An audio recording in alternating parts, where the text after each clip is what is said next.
Hey guys, I'm back again with another Floetrol Cell Activator experiment.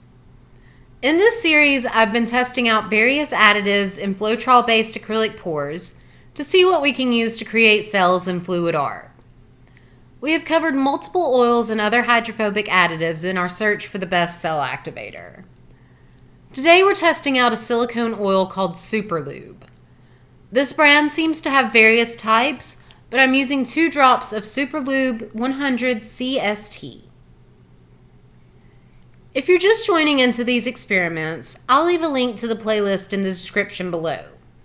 Just to catch you up, I've been using the same pouring medium, colors, and method through all of the testing.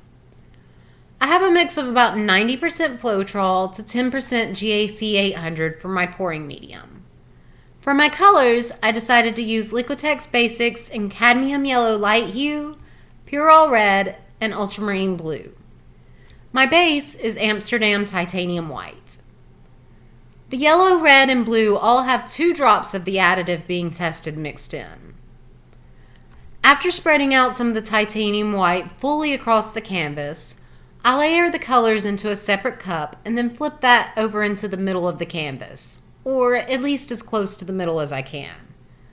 I typically let the cup sit for about 20 to 30 seconds before lifting up. This gives the paints a chance to mix and create more cells.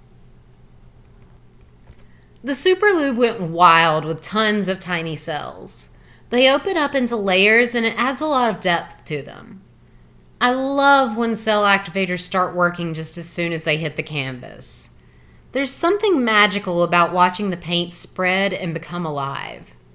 Acrylic pours have so much movement to them throughout the entire process. Even once the paint has dried, your eyes continue to drift from one spot to another, continuing the movement. The paint always has a mind of its own. The next canvas I do with this cell activator will probably look completely different than this one. I love that about acrylic pouring.